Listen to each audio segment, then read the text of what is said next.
Well, I've not come to lecture to you, but I've rather come to communicate with you. And as you would know that in communication, it gives a chance for minds and hearts to flow.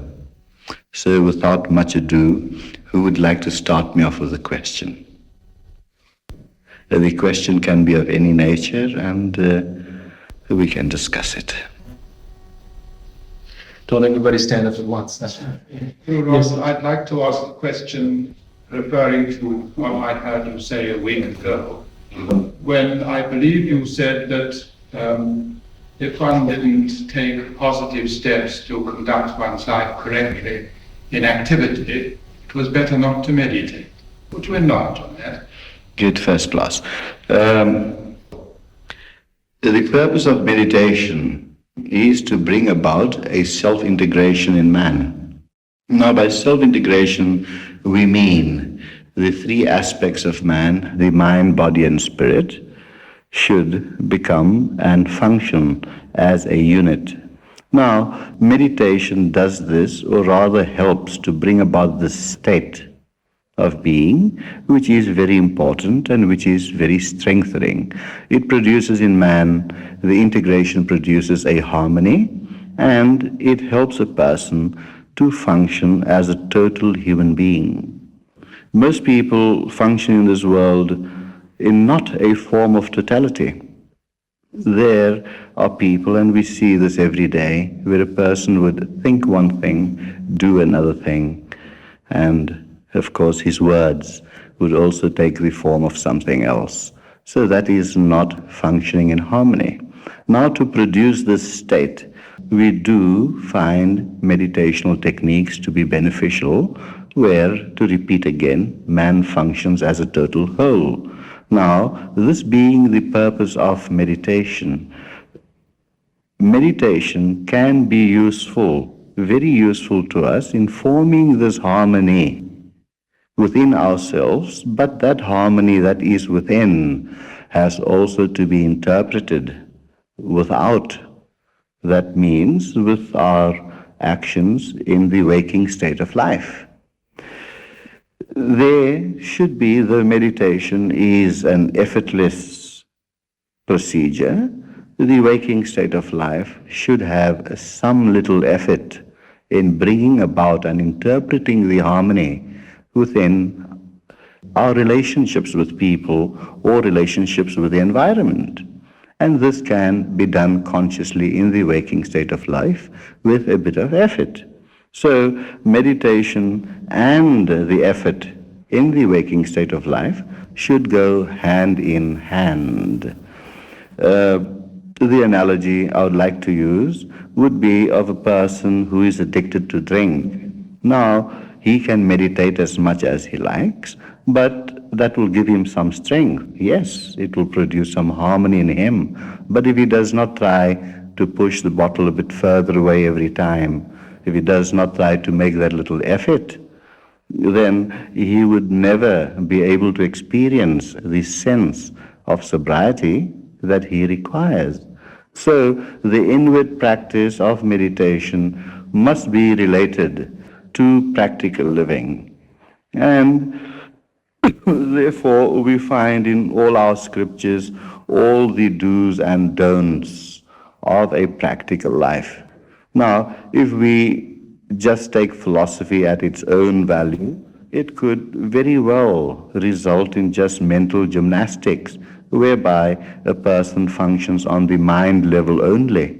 But functioning on the mind level only, and using that which the mind tells us to be right, in that coordinated state which is produced by meditation, this too requires the conscious effort in daily life.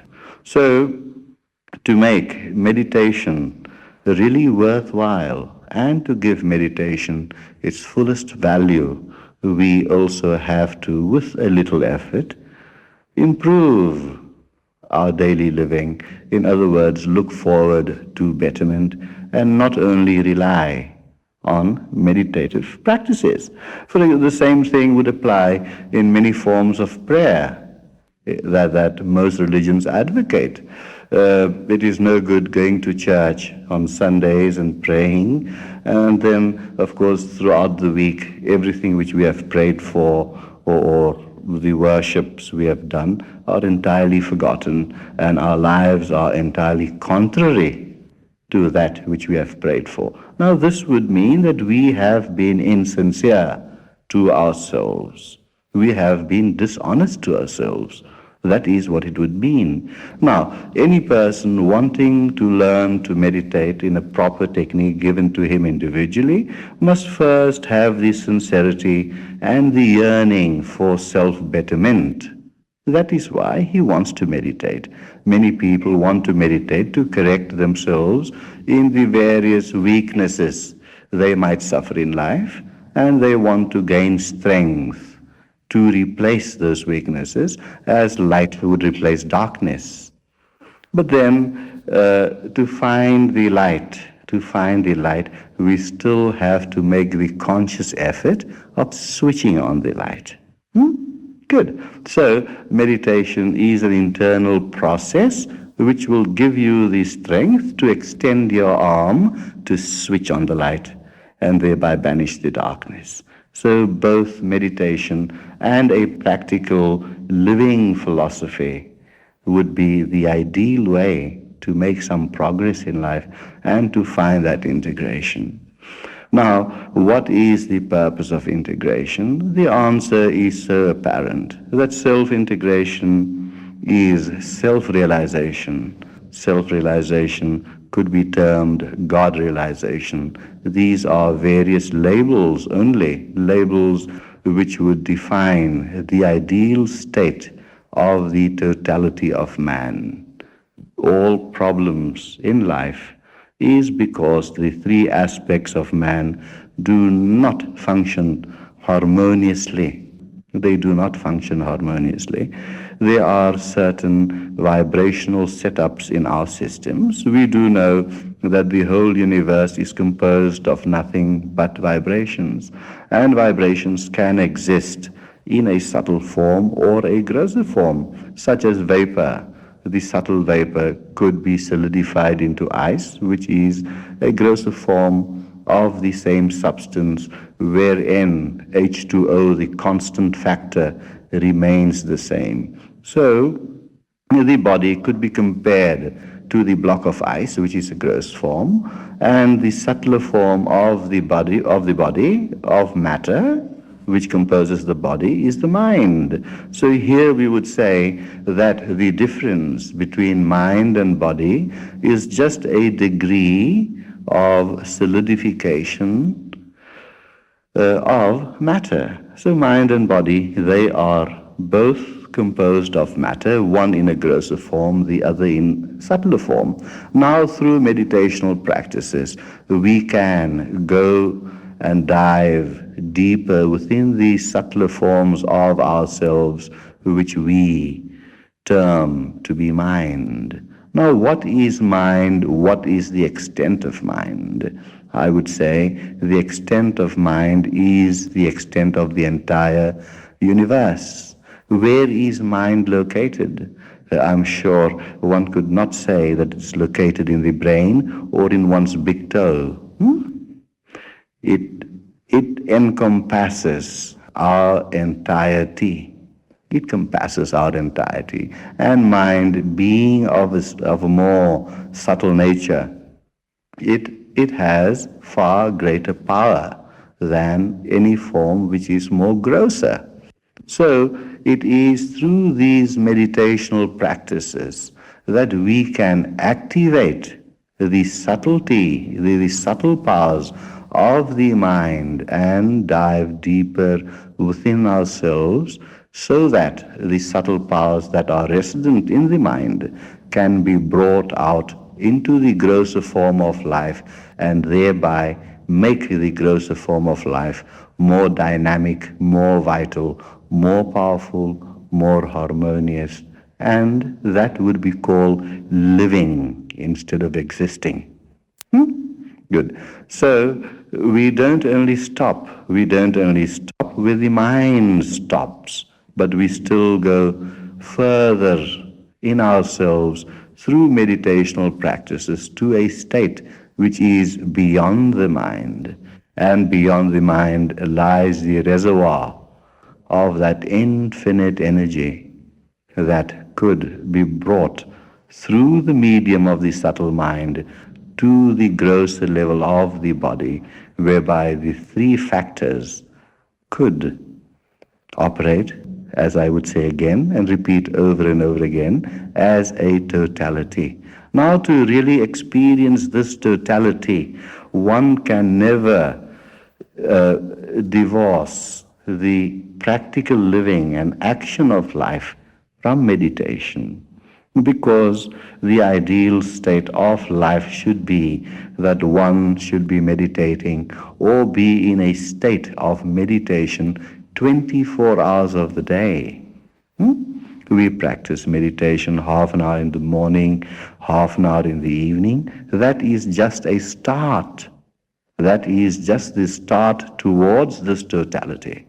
And the experiences, the glimpses we have in that silent state of the mind and body will make us realize from a far deeper level within ourselves that there is something far greater.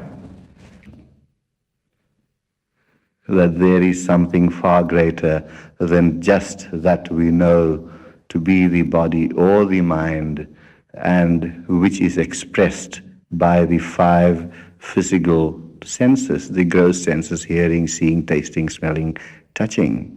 Yet there is a greater coordinating factor behind all these senses of ours. There is a greater coordinating factor, and that coordination must be brought to the level of the body so that it can express itself more fully in action. How do we find this coordinating factor? How do we draw upon this coordinating factor? Is through meditation, through a certain system which every individual can use, and it is specific, as Amrit has said, to every individual, because one starts from where one is. If a child is in standard 6, we don't give the child standard 10 lessons. And if a child is in standard 10, we do not give it MA lessons. We start a person from where the person is according to his spiritual state, his state of evolution, and from there we proceed. In other words, we start from where we are. Man is inherently divine. Man is inherently divine, and it is the duty, the dharma of man to express that divinity in all his actions. So therefore, meditation and the art of living, daily living, is part and parcel of each other. Do you get that? Fine. We can still probe this question in far deeper detail, and as we go on with other questions, I will touch on this more and more. Okay, thank you. Fine. Who'll be next? Bring a moderation power, which would find him to you. I wonder if you could explain to me why is it, and if you feel that moderation is lacking in a way, and that you have made awful from that. This is a question that could lead one into controversy. And I don't think it would be fair, and I don't think any comparisons are necessary. Good. I teach what I teach, and those that find benefit in the teachings at British Meditation Society under the auspices of the International Foundation for Spiritual Unfoldment, the teachings which they teach here in England, if you find them conducive for you, by all means, you are not forced to practice them, but if you find them good for you, please do practice them, and I assure you, you'd benefit by them. And so therefore, we do not want to go into comparisons. You have just said that many of the practitioners of TM are now doing our form of personalized meditation. That might well be true, but there are thousands of others throughout the world, and we have branches in many, many countries that have never done any meditations before, and they are doing so with great benefit to themselves. So here again, we do not disparage anyone. As a matter of fact, I was mentioning earlier this evening that if the world has 4,000 million people, let there be 4,000 million ways of life. So you would be naturally attracted to those teachings which you would find more harmonious to your mind. So, as said earlier, we start from where we are. And when we start from where we are, we search for that which is most conducive to us. And therefore, you might be able to benefit by practicing our teachings, that I can assure you. Bless you. Okay, fine. Can you explain on your meditation of in particular philosophy, what history therefore, is it possible to do it without belief? Yes, thank you. That's a very beautiful question, that. Our meditational systems follow a scientific pattern of dwelling deeply within our minds, and it does not require any particular kind of belief. It does not require any particular type of belief. We do say that if you are a Christian, by being able to dive deep within yourself and finding the kingdom of heaven that is within, you will become a better Christian. If you are a Buddhist, you can become a better Buddhist. So we do not condemn any path, but rather embrace all paths that are in this world. There is no particular philosophy to follow, because as you go deeper and deeper into your meditations, you yourself feeling the beauty that lies within you will come to realizations on your own accord. And when you find the realizations coming to you day by day, more and more, you would find the path, the theory, and the philosophy which would be most conducive to you. And that is where you start. So we do not advocate following any particular philosophy. As a matter of fact, belief in something could be a blind belief. We would like a reasonable belief. There are many theologies that teaches certain kinds of beliefs which people have to follow blindly. What I would say, believe by all means, but let it also be pleasing to your mind. And when a belief is pleasing to your mind, you will make faster progress. You will make faster progress. I used an analogy last night in a talk that belief itself is not enough. Good. Belief can lead to faith, and faith, of course, leads to knowingness, and that is what we want. Our meditational practices are aimed at knowingness, which goes beyond belief and faith. The analogy I used last night was that if we sit in an air-conditioned room, we believe that the fire is hot in the room next door. We believe that it is hot. But as we approach, go out of the door into the next room, and as we go nearer and we find the heat coming, we start having faith because we are feeling the heat. So it means from belief we have progressed now to faith. But it is when we jump into the fire, then we know what fire is. So yes, and jumping into the fire is so beautiful, because when we try it, I'll show you how. Yes. Now the fire we mean is, in this case, is not necessarily the fire that will burn you physically. but the fire of the Spirit which is resident within us. And as we are shown the way, the technique of how to dive deep within us into that spiritual fire, into that spiritual light that is forever burning within us, as we dive into that, you will find very, very automatically and spontaneously the karmic values. Am I using terms? I'm sure most of you are familiar with these terms. The karmic values that are attached to us will burn away. Let me put it rather in this way, that the negativity that is born of weakness will burn away. And then when that burn away, we shine as the eternal fire that is within us. And that eternal fire in turn shines so brightly through our minds and through our bodies, so that we live again as the integrated human being that not only meditates, but puts the value of meditation into practical living. So therefore, we dive within ourselves, and that is the purpose. Man inherently, the inherent nature of man is divine, and the qualities, if we could call them, the attributes of divinity is joy and bliss.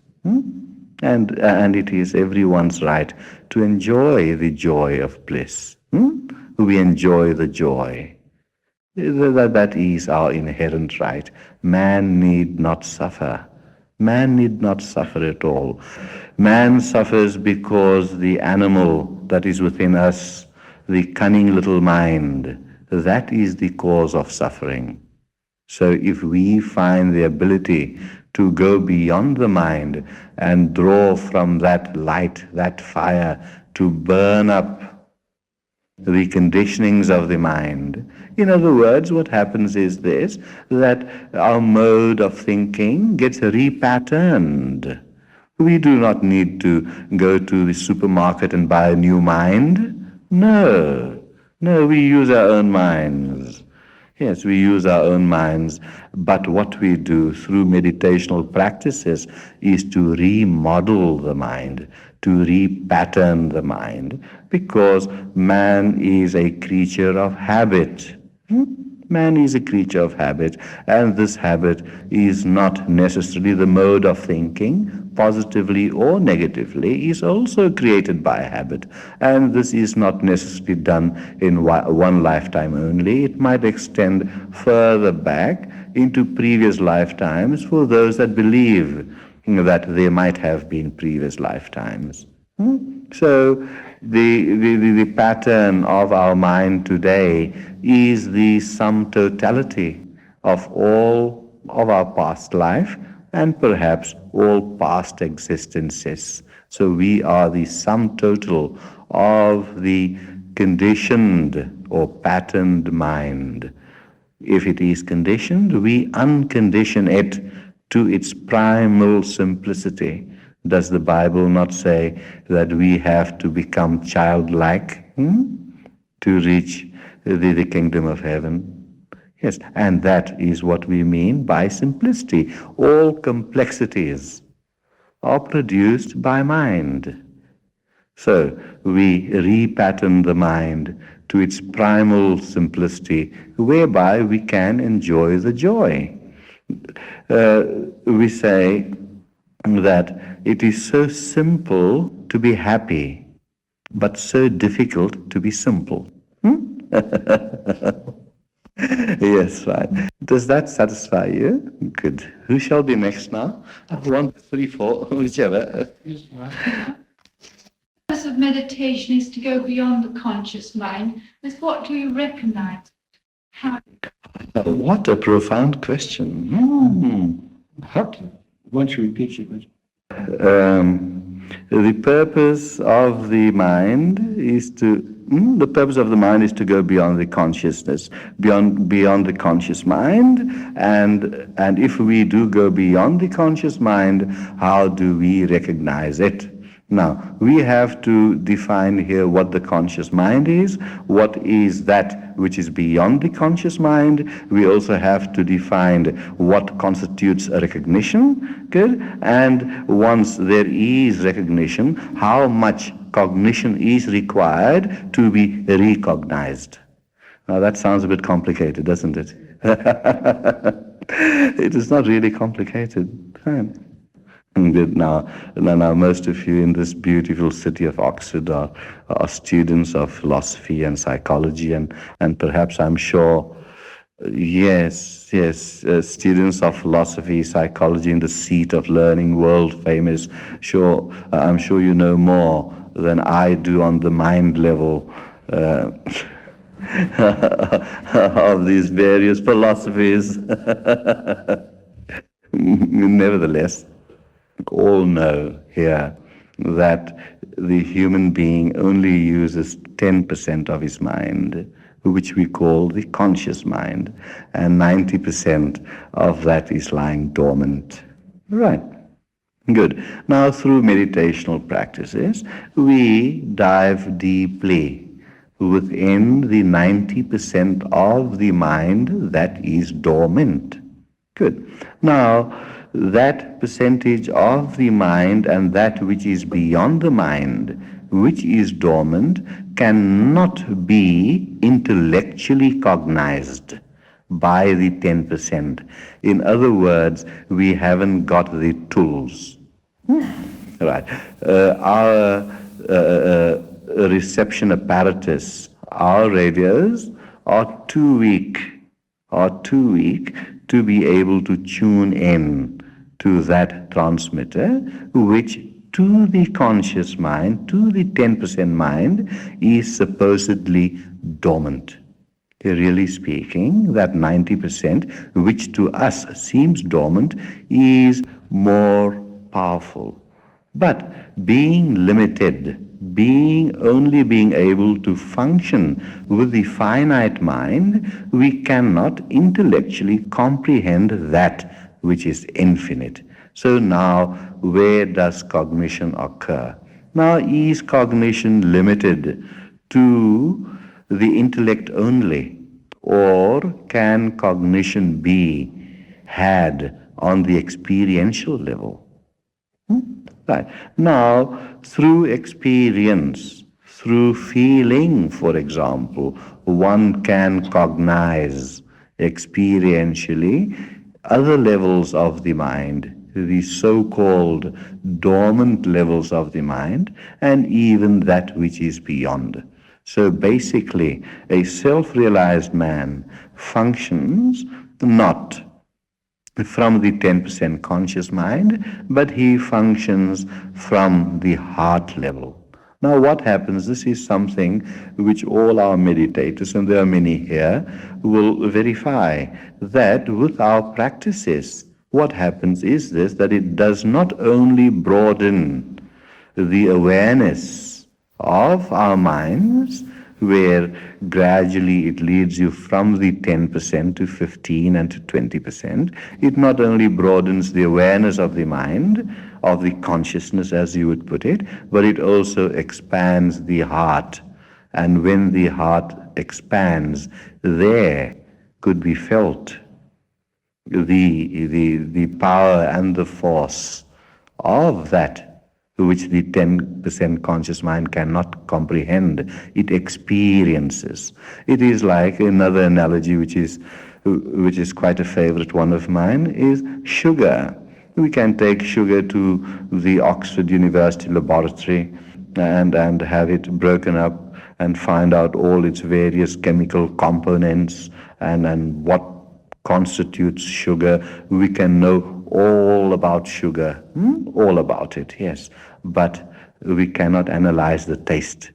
We've got to taste the sweetness. We've got to experience the sweetness. What we do at universities is this, that we learn about things, but not what a thing is. Right. Now, this is the purpose of gurus, to show the path, show the way, whereby you actually experience You actually experience that which is within. So the recognition of our higher selves, recognition of our higher self is normally on the experiential level. Yet one thing happens, that with the expansion of awareness, the experience can be appreciated more. It can be appreciated more. We look at this flower there now, and after a few months of meditation, we will look at the same flower, but we will find greater beauty in the flower. We will feel its very pulse. We would be able to identify ourselves with the very flower. And that is possible on the experiential level. And that is the purpose of life. Because if we regard that divinity or the infinity or the God, whichever label you want to name it, if we regard that to be omnipresent, present everywhere, then if we find through meditation the presence within us, then we would find that presence within others, and therefore the meditation becomes practical in daily living. So one forms an identification. One identifies with oneself through the integration that has taken place, and because of that integration and cognition and recognizing it over and over again, cognition and recognition, we very, very spontaneously find the divinity in all that around us all the time, in the meanest creature that crawls on the floor to the highest evolved man, because then we do not see surface value. Because we have found the ability of finding our inner depths, we can see the inner depths of others, and that at that level, at that subtle, fine level, would there be the identification of all existence. And then when we say to experience eternity in a moment, that becomes possible. When we say, when we go beyond all laws of duality, the you and I, me and mine, that all disappears and it all becomes one complete whole. So by finding at first the wholeness, the self-integration within us, we find the wholeness within our environment, we find the wholeness within our city, within our country, with the world, and then with the entire universe. And then we can say, I hold the universe in the palm of my hand. Yes, yes, yes. Because then you are the universe and the universe is you. And this is what is meant by Christ when he says that I and my Father are one. This is what is meant. And then we experience that beautiful oneness. And when oneness is experienced by man, all conflicts cease. Conflicts are only created by duality. When man separates himself from man, when there is subject and object, then there is friction. But when subject and object merge into each other, there is no friction, and our personal lives, while we are still embodied beings, our personal lives assumes a greater beauty, a greater light. There's another analogy which is good. You go to a theater, and on either side of the hall you have two spotlights shining onto the stage, and spotlights on their own have their amounts of light. We could call them the absolute and the relative. But when the spotlights are brought together and when they converge, how much brighter that light is. So what we are actually doing by meditation is to combine the absolute with the relative. We are living then the absolute in the relative, because there is no separation from the relative to the absolute. Therefore, when a philosopher says that I exist, therefore God exists, and God exists, therefore I exist. And this is what is meant. The total identification between the relative and the absolute. And how is this experienced? How is this cognized? It is cognized by experience. How is that experience translated in daily living? Is by the expansion of the heart, where you can truly know the meaning of love. Then you not only know love, but you live love and you become love, and then you flow. And what a beautiful flowing, where all is just one, where you and I are one. Everything existent is one, all conflict cease, and then there is joy. And the path to that goal must be joyous too. If the goal is joy, the path to joyousness should be joyful. And we have it within ourselves. It is not beyond ourselves. It is there. It is there.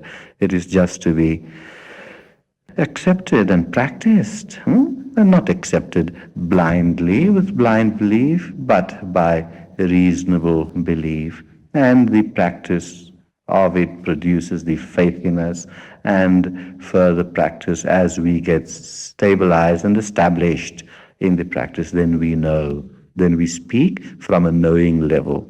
So therefore I said that you students here of Oxford that have studied psychology and philosophy so much and in such greater detail would know about it more. But now we try to live it. We try to know what it is and how much more joyful life becomes then when conflict ceases. But, of course, every institution, every teaching serves a wonderful purpose. Because when we know about things, then we are directed, all our energies could be directed to knowing what it is. We study the components of sugar, and by those studies, it leads our minds to want to taste the sugar. So students here of Oxford are very, very well equipped. They are very well equipped to really want to experience that level of being that is within us. They are very well equipped because they have the basic knowledge about the thing. And now we want to know what it really is. And that is the goal of life. And that is the inherent right of every man, every woman, every child. And it is so simple. So simple. It is actually beautiful. So beautiful in its simplicity. Beyond words, beyond description. So the mind cannot really tell us very much about it. We can only infer. We can only infer to that which is beyond us. But we can experience that which is beyond us and make it us in real, practical living and loving. Okay, fine. Good, that is. You explained about how to experience it in daily life. Could you explain something about the actual experience of it? Yes, yeah. In meditation, one do get glimpses. One do find a greater peace that happens within us. We do know that by practice of meditation, the metabolic rate drops, and that of course shows how the organs and muscles of the body can relax, and the mind follows suit, and by using the practices, how one does even go beyond that, even body consciousness is lost, and how it does help us physiologically, psychologically, biologically, and in all these various spheres. One's body's, minds becomes better, and many diseases, because of finding that stillness within ourselves, many psychosomatic diseases, which psychosomatic diseases could be eased, could be alleviated, could be banished from ourselves because of the strength produced in the mind. Yes, yes, these things happen. And doctors would tell you that 90% of beds in the hospital are not really of organic diseases, but the origin is more of the mind. The mind, they're called psychosomatic diseases. I'm not well versed in these scientific terms, but we do know that the basis of most diseases stem from the mind. Now, if that mind, through meditation, could be brought to a tranquil state, it definitely would influence our whole physical being and our mental being and make us live a more fulfilled life in the action of daily living. Yes? I mean, what was the actual experience of the sweetness when you're finally there in meditation? You know, you've explained how we feel it, that divinity is absorbed into conscious living. But I think the questioner also wanted to know how it's possible, perhaps in meditation, to experience that that's beyond the conscious mind. Do we in fact experience anything gone beyond the conscious mind? Yes, I see what you mean. You want to know what is the experience in the transcendent state. Right. Now, my 10% mind cannot really explain that. It can be experienced. It can be experienced, and that joy and that bliss is really indescribable. It is a state beyond mind and body, and it's a state where the light shines on its own. It is self-luminescent without any electricity or gas of the mind and body. It is self-luminescent, and it is such a bliss on its own. Therefore, we normally call it indescribable, inexplicable, but it is experienceable. And therefore, the question would remain. A person would ask, what is God? Can we really explain that infinite something through the finite mind? It defies all verbal explanations or all intellectual analysis, but it can be experienced. And the experience would be in the form of joy and love. Yes, that is the way it is done. Good.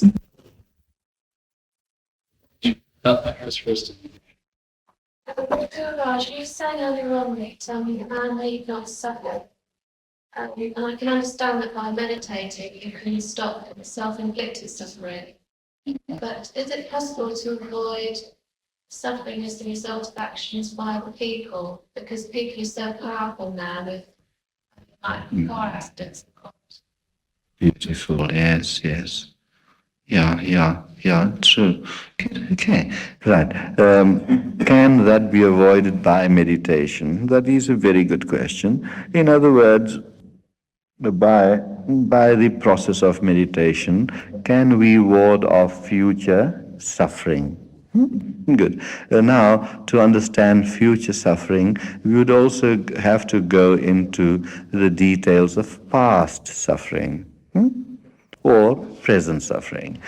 Present suffering is naturally conditioned by the happenings of our past. Good. Our past, as we said earlier in reply to the first question, that our present today is the sum total of all our past. Fine. And whatever joy or suffering we experience today is the result of past actions. Fine. Now, present actions would naturally influence the joy or suffering of future life. Good. So, if today we start living in a more integrated way, then future suffering can be avoided. Oh yes, it can. And if there is still anything, any sanskaras, which are impressions within the mental body of ourselves, if there are any sanskaras of the past which would have to be interpreted in the future, the effects of those can also be softened, they can be alleviated to a great measure when the suffering would not be felt in its intensity. Because the more stable we are, the more integrated we are, the more are we able to stand or withstand the sufferings inflicted upon us by ourselves, by our actions, or even by the actions of others. The actions of others are found might be a cause of suffering to us, but then who experiences the suffering that is inflicted upon us? We experience that suffering because we have a limited instrument. Our resistance to that is low. There are millions, thousands of bacteria, viruses floating around, and if our bodies are weak, naturally we get those viruses and it results in a cold or flu, influenza. But now, if we have strengthened ourselves through these various practices, then we would not be prone to the sufferings inflicted upon us.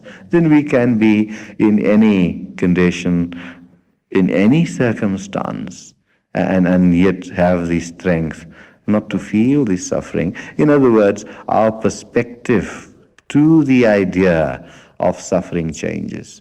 Now here's another stanza which I've quoted so many times on this tour, is two men behind prison bars, one saw mud, the other saw stars. They're both in the same circumstance, yet one, it's a difference in perspective, where one could see only gloom and the other sees glory. Yet they are both in the same circumstances. So the one that could see the glory naturally is a stronger person, a more integrated person than the one that sees only gloom.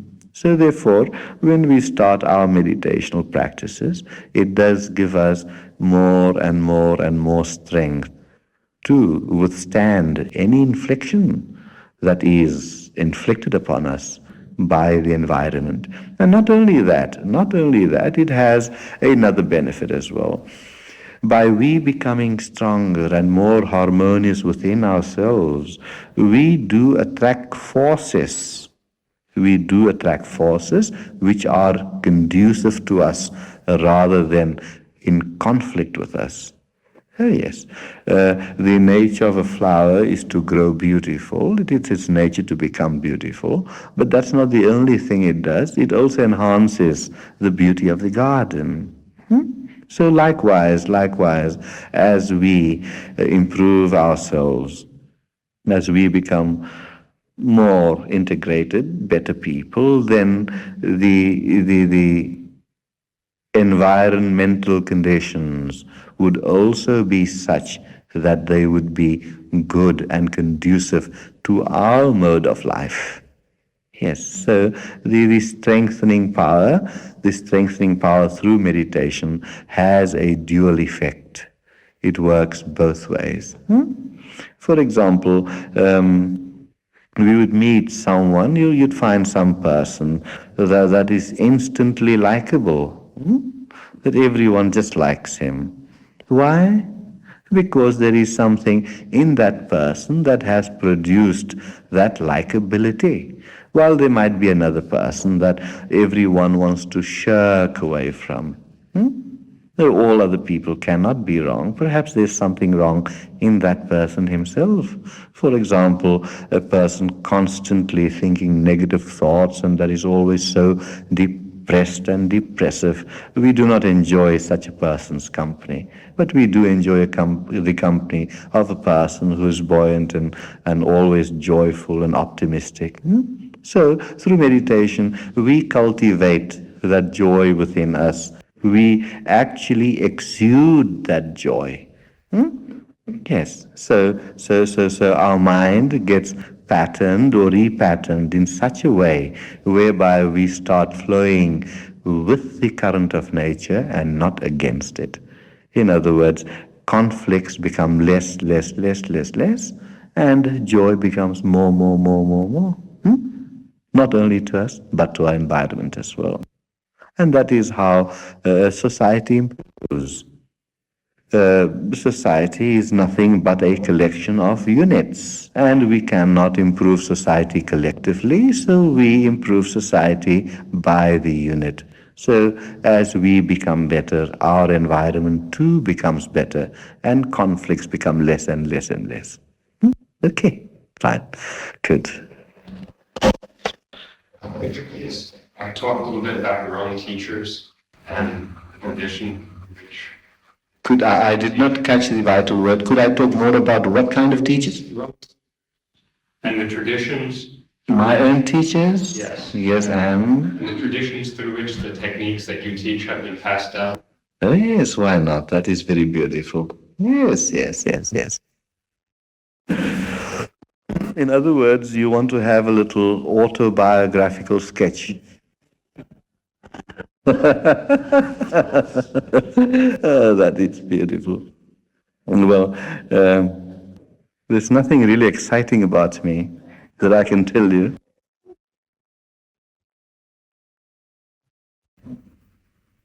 I am a person that is very humble, that has no airs, or do not promise anyone self-realization. The only thing I could say is that there is a way to greater joy. And if people's minds are turned towards the direction of joy, which I personally have experienced. Good. So every word I say is not from book learning, but every word I would tell you is from direct cognition and experience. Fine. And that primarily is the authority I speak upon because it is my experience. Now, if you want to reach Eastbourne to the cause that's been held by BMS, is that in the south? Eastbourne is south. Fine. Yeah.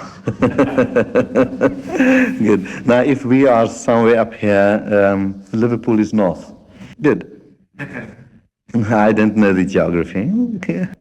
Right, fine. Now, if a person wants to go to Eastbourne to the course held by BMS, and if he's floundering somewhere up Liverpool area and not finding his way, and a teacher comes along, or a guide, a teacher's a guide, that's all he is. He comes along and says that if you proceed in this way, you'll land up in Edinburgh. So this is the way to Eastbourne. Good. So it is a matter of change of direction. Change of direction. A true guru promises that, only promises, or tries to guide a person to his destination and shows the way. The rest you have to do in reaching Eastbourne to the cause. Fine. Now, that of course is what I stand for. Fine. Now, my tradition since childhood, I've always wanted to find myself. And because of that, I have run away from home at an early age and trying to find that. And parents found me after, I was about 4 or 5 when I ran away. Yes, and I visited umpteen temples, and I tried to make those idols in the temple, all the Ramas and the Krishnas and Hanumans and all that. That's in India. I tried to make them speak to me, but they wouldn't speak. I was so disappointed. And I was roaming around the village streets, and then finally they found me sort of ragged and no shoes and things. I can't remember who gave me food, but I'm sure somebody must have fed me something, or I might have pinched the offerings in the temple, the fruits.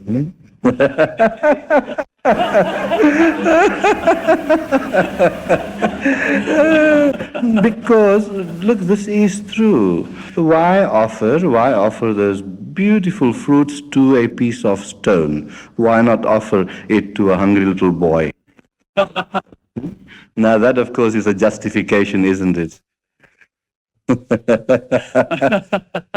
Nevertheless, my mother found me again and brought me home, and And here about 5 months later, yes, they brought me home again, and they watched over me very much. They didn't want to let me run away. They tried to explain me all types of things, and the things which they couldn't put through the top, they tried to put through the bottom.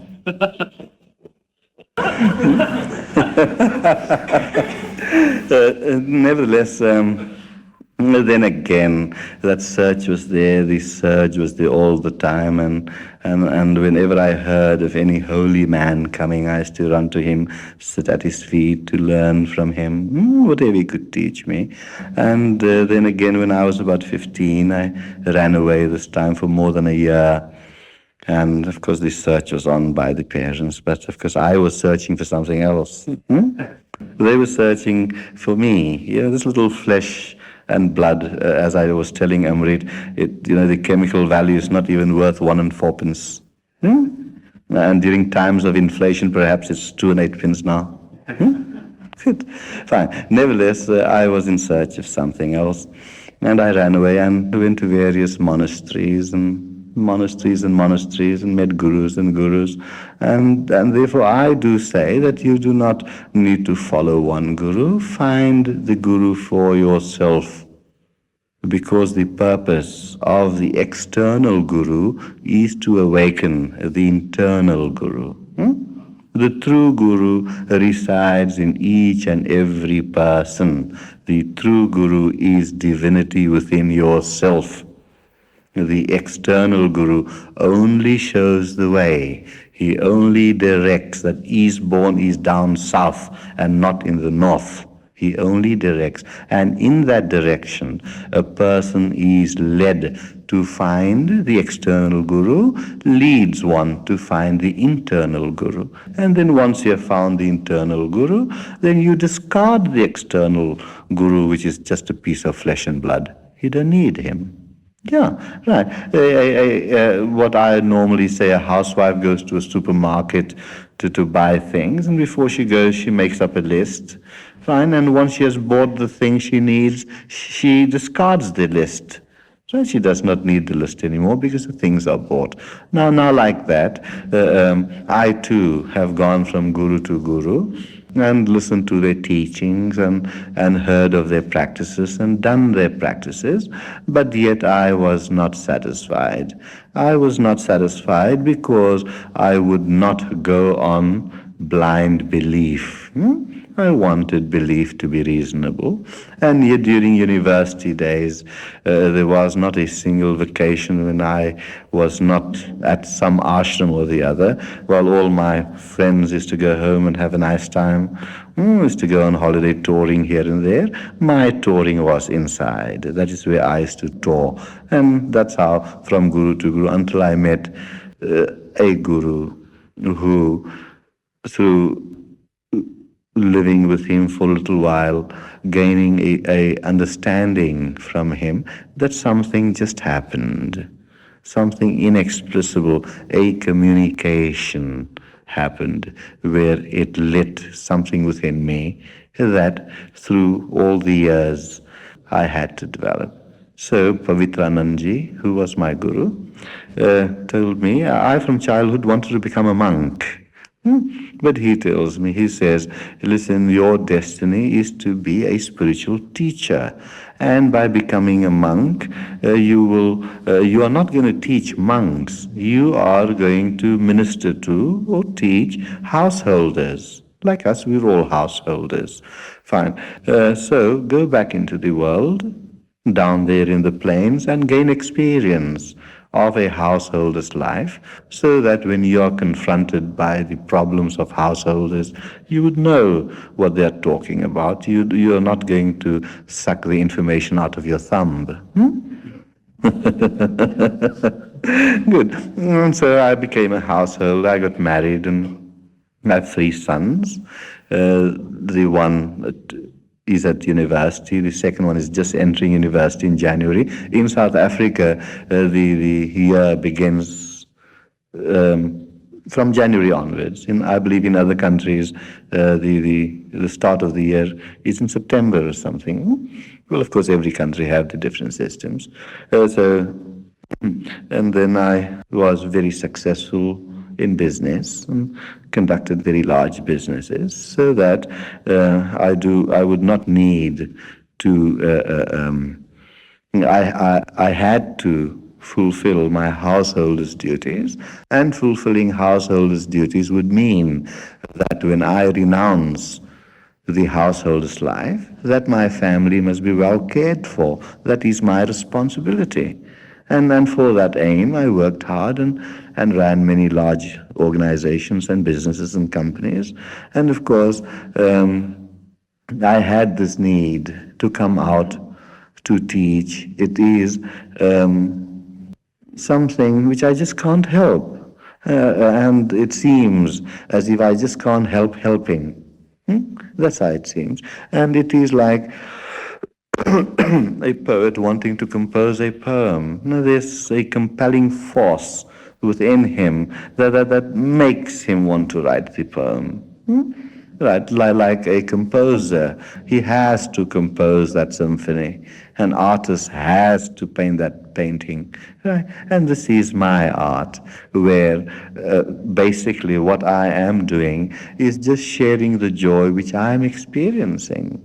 Now, if I have found the joy, then it would be my duty to share that with my brother man. For I am my brother's keeper, am I not? Every one of us, we are our brother's keepers. And by being able to share this and having acquired a little ability to be able to do this, it enhances the beauty of the garden. The flower must not only grow. Good. Shall I have that? Water to the well.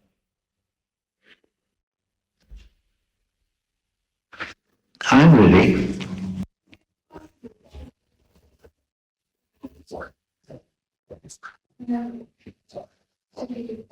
Joy all the time. It's a possible for a young.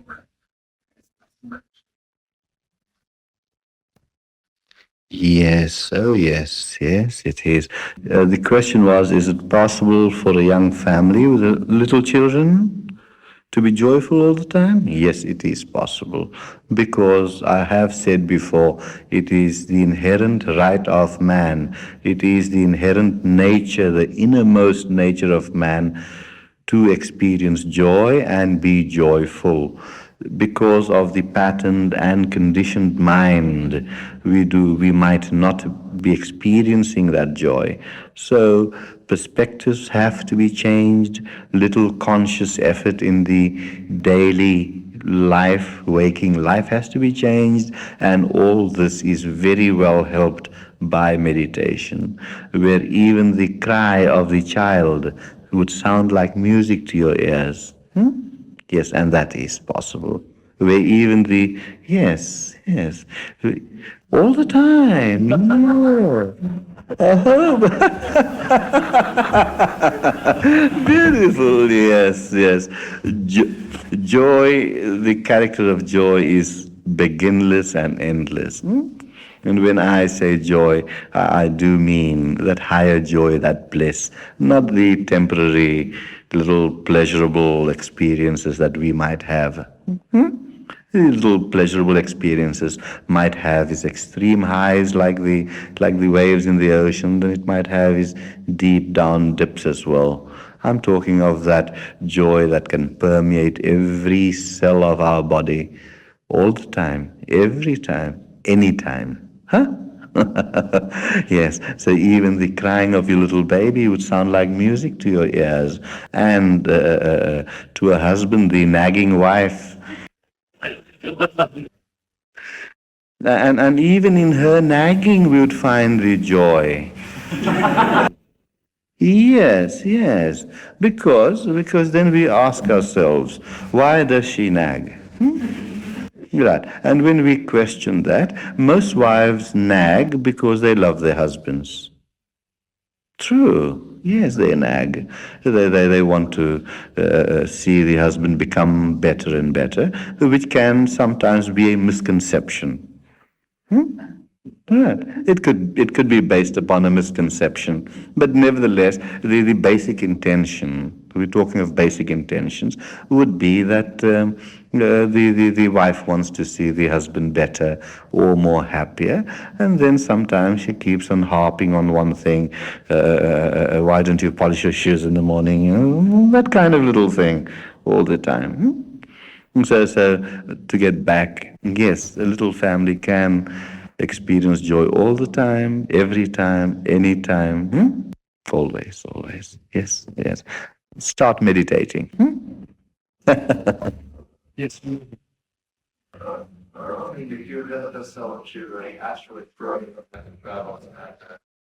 think that it's a useful tool in spiritual development. If so, does your meditation help us with honest power? Yes, if I get your question right, that have I subjected myself to astral travel, which the answer is yes. And the second part of the question is, would it be helpful for us to achieve what? No.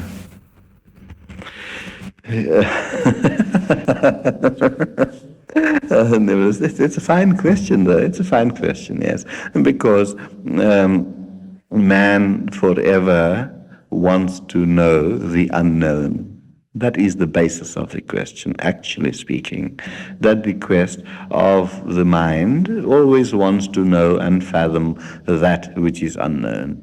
And astral traveling can be experienced. There are ways and methods. For example, I can teach you to levitate in 6 months' time. Yes. Good. Now, do you want to know how it's done? I'll tell you now.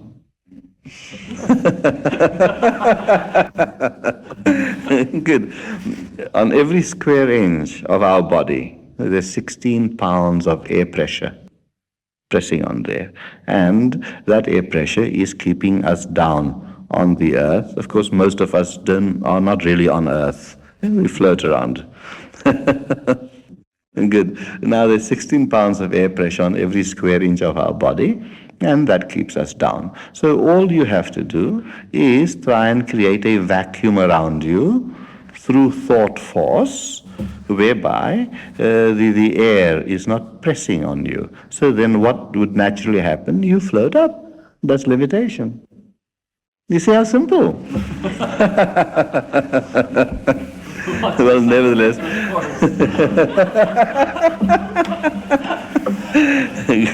Nevertheless, look, we got to have a bit of fun. We can't be serious. Beautiful. We got to have a bit of fun. Can't be serious all the time. Now, astral travel is the ability, the human body, apart from the gross physical body, we also possess a subtle body, which is called by many people to be the astral body. Now, the astral body can be projected by being able to exercise the subtler and therefore more powerful levels of the mind. Good. Now, by being able to utilize the subtler levels of the mind, we can consciously project our subtle body to wherever we want to project it. That is possible. But that has nothing to do with spiritual evolution. That has nothing to do with self-integration. Sometimes it can lead to disintegration. I tell you why. All the old masters of the East and mystics of the West as well has always said, in Sanskrit the word is siddhis. Now this is one of the siddhis, powers that one can acquire by hard work, by hard effort. One can acquire these powers. But what happens that a person gets so engrossed in these powers that he forgets his aim. Right. Now when we leave our front door to reach the garden gate. On the garden path, we would have the grass growing, the beautiful lawn and the flowers and the shrubbery. And as we reach the garden gate, we admire and enjoy the beautiful flowers, but we don't tarry there or get involved with the flowers and forget reaching the gate. We have to go out. Go to our lectures. We have to go.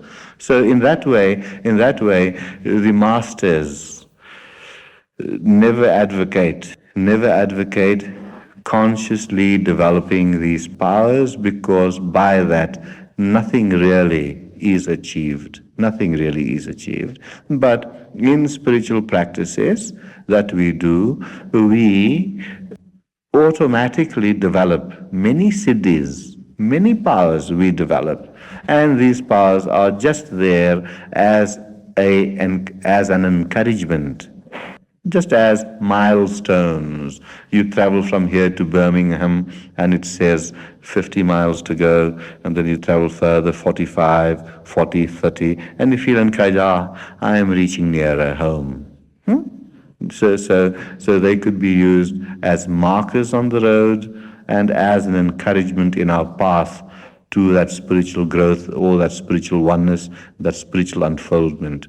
But developing these siddhis like astral traveling, clairaudience, clairvoyance, and all these various powers are not necessary at all for spiritual unfoldment. We have found, and some of you might have read some books on this. The one which I could think of at this moment is Psychic Discoveries Behind the Iron Curtain. Many of you might have read that, where some woman is described who can, through the force of the mind, move objects without any physical touch.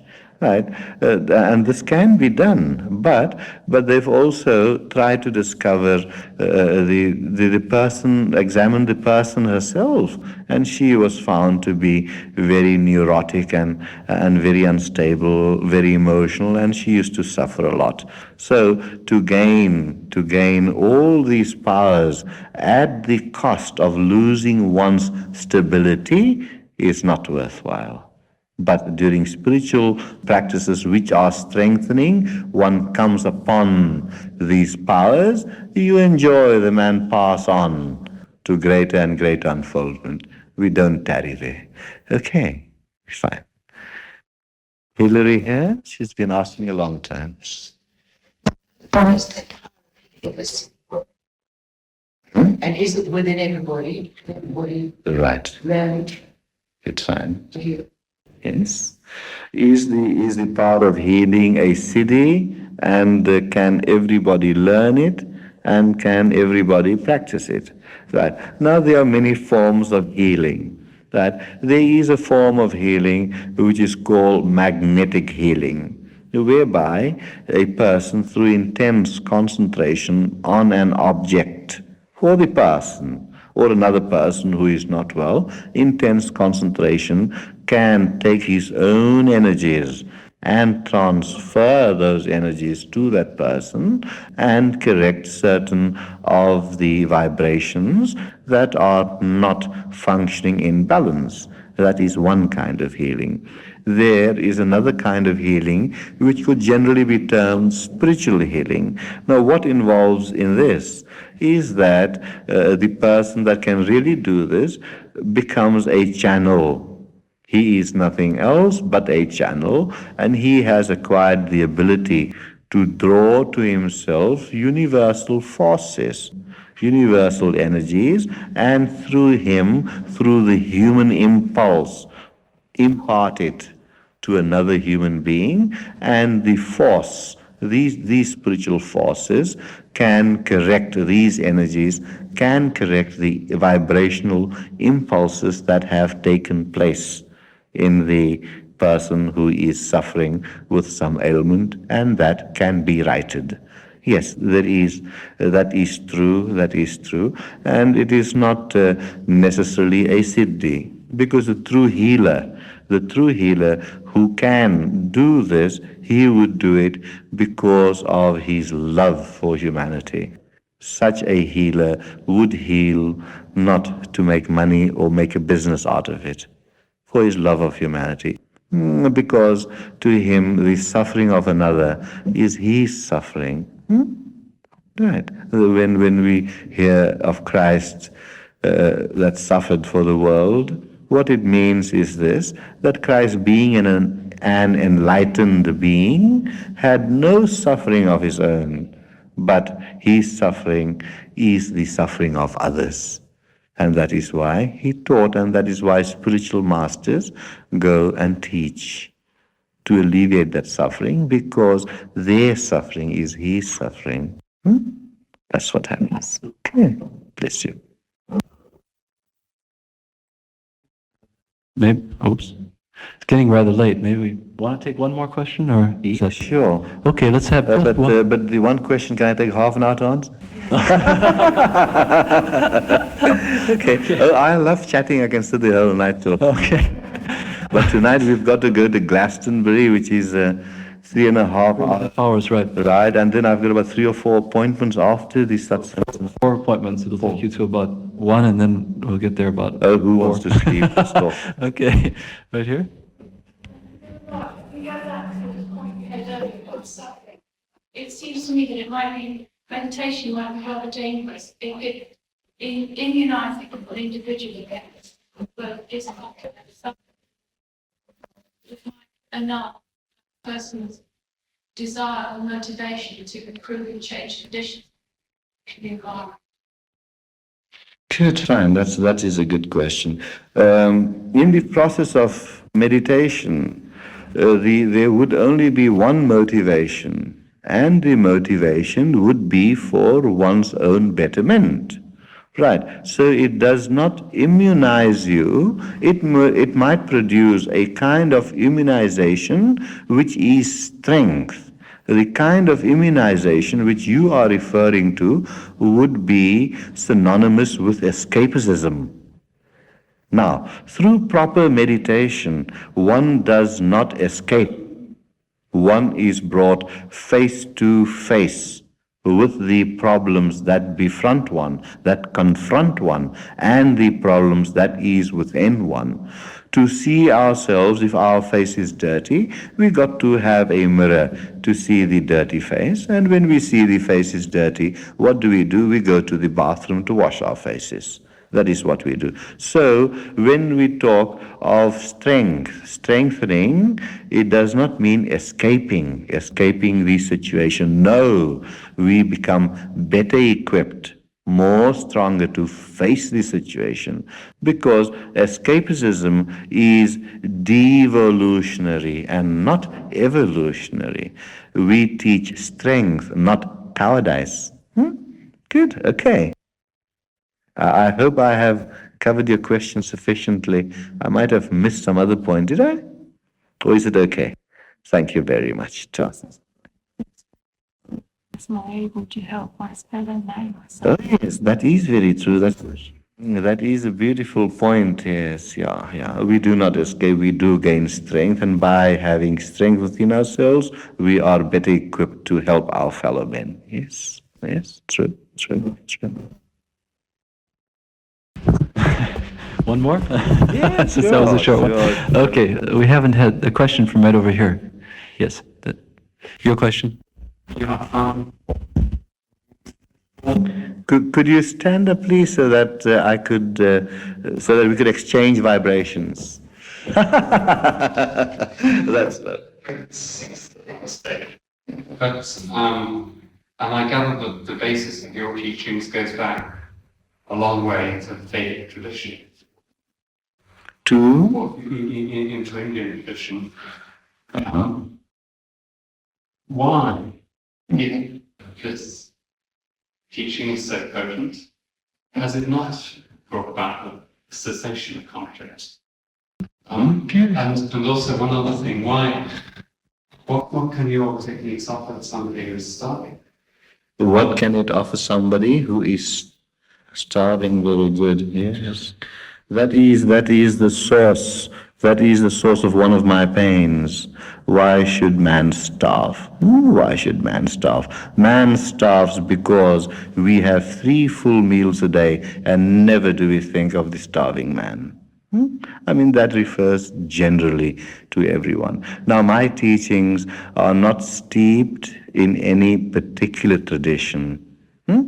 We said in the beginning that we embrace all the traditions of the world, and we try and find the essence of the goodness and godliness that is in all traditions. And man's suffering can stem back from previous lifetimes. Oh, yes. Now, that could be a statement from, say, Hindu philosophy. That could be a statement from Hindu philosophy, but it is not necessary to believe in reincarnation if you do not wish to believe in that.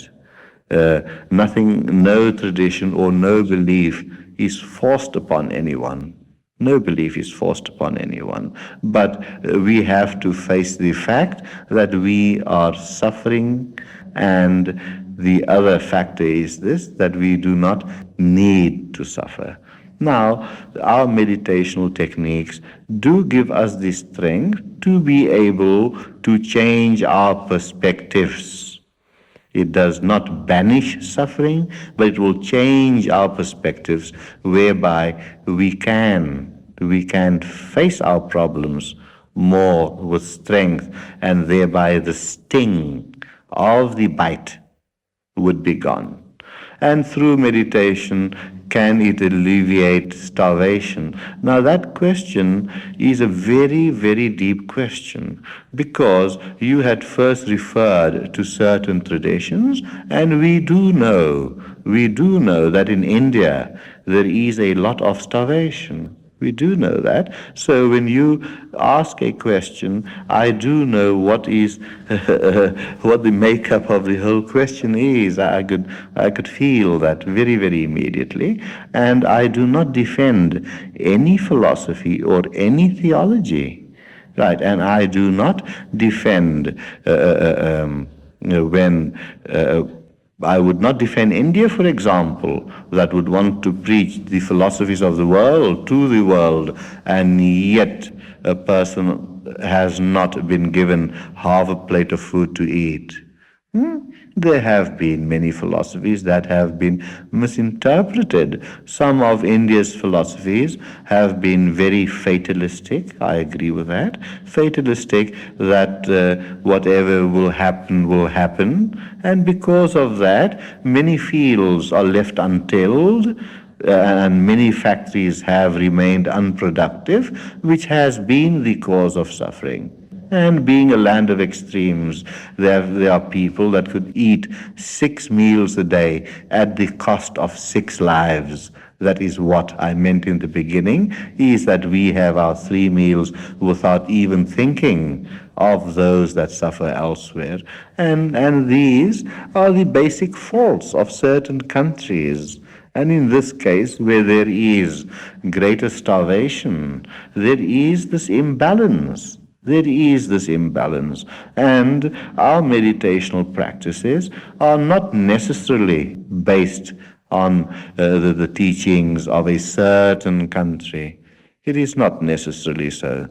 Every country has produced something good, and then after all, if you really talk of countries, these are man-made barriers, where they say this is England, and this is Germany, and this is Japan, and this is India. These are man-made barriers. It's actually one world, one family. And the one part of the family would feel great compassion for the other part of the family. And I do know that England itself and America has sent shiploads of food, for example, to starving countries, which is a very, very good thing. Right, India might have certain philosophies, but it requires and needs very, very badly the technology of the West. So if a beautiful, in this family of the world, in this one family, a beautiful combination could be formed where philosophy and modern technology, where the relative and the absolute is combined, and where these two forces of modern technology and the inherent spirituality of man is combined, this world might be led, I say might be led, to a better world. Okay. Good, thank you. It was a lovely question. Very deep, very deep. Shall we? 10 to 10. We're going to have to close the meeting now. It is getting late, and we won't be in bed till 4 a.m. or something like that. Now, I want to thank Gururaj for coming these hundreds of miles, thousands of miles actually, to be with us, and also to mention to you briefly that the British Meditation Society is actually established now in Oxford. We have, in fact, as I look out in the audience now, the people that have been in our first course here, about 20, 22 people, something like that, most of them are here. If you have a desire to learn any of these practices, the meditation practices taught through the BMS, an appointment could be made to do so right after this lecture. Is Hugh? Oh, here's Hugh. Come up here, Hugh. We just recently have held, I'm sorry, come stand here. We're going to show you off, right? Sort of like they do in the Miss World contest, you know? What are your measurements? No. Okay. Now, Hugh just recently finished, Hugh Webb, by the way, standing next to me, just recently finished his training to train people in the preparatory practice, which is preparatory for starting the full techniques, which are actually designed for the individual by Gururaj. Now, the usual procedure then for learning to meditate through the BMS is to come in and take instruction in the preparatory practice, which is a simple, uniform practice, the same for everyone, and this is done twice a day for about 20 minutes. Meanwhile, one would also fill out a form and attach 2 photographs to that form, photographs that would be recent, that is taken within the last 3 to 4 months, and they should be also without spectacles, okay? And you would attach the photographs to the forms, and they would be sent to Gururaj in South Africa, who during that month, he'll be there in a week, who during that month then would actually use these photographs in order to tune in to the individual on a very deep spiritual level. And having tuned into them on that level would know them as intimately as if they were there immediately in his presence, know them as intimately, essentially, as his own self. And from that level would then select techniques that were really suitable for the individual, which would then be written on the form and sent back to us. And then Marguerite, Belen, my wife, and myself would train you in the actual practice of these full techniques.